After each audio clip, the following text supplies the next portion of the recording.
Alright, so Jinako is the newest and so far one of only 2 5-star moon cancers added to the game alongside Summer BB. When you first look at her skills, you get the impression that she will be a really solid servant. However, once you see her stats, the feeling you get is much more of wasted potential.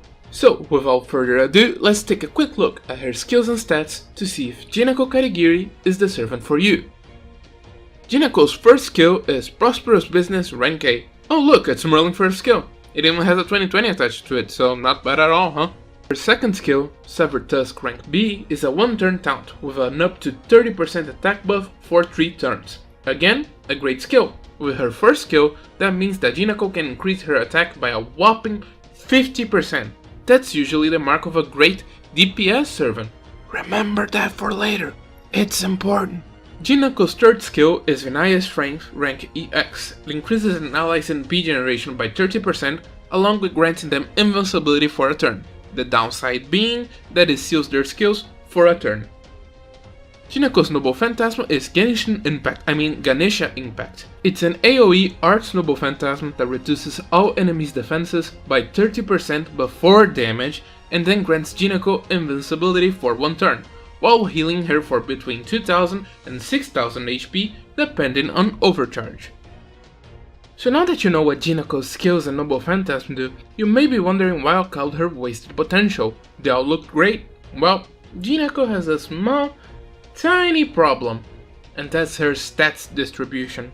What is that? Why? Jinako has a load of HP, but her attack stat is literally pathetic. It's the lowest among 5-star servants and lower than even some 4-star servants. Even with a 50% attack boost, she hits like a wet fucking noodle. You know, just for a comparison, here's Salieri's attack stat. She has barely more attack than a 3-star.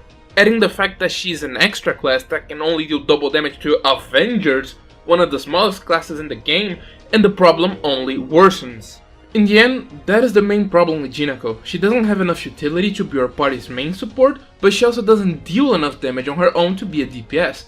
This leaves her with no room in team comps except for being a damage sponge. And for that, well, you have MASH, which is literally free, not a 5-star.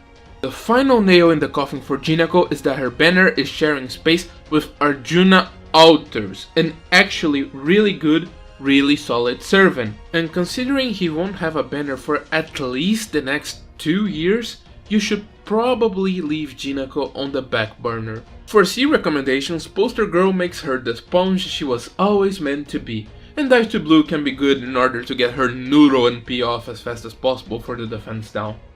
And that should be it from me. If you enjoyed this video and found it informative, don't forget to leave a like and subscribe for more similar content. We will roll for Elephant Girl, let me know in the comments down below. My name is Linkz, and I'm out.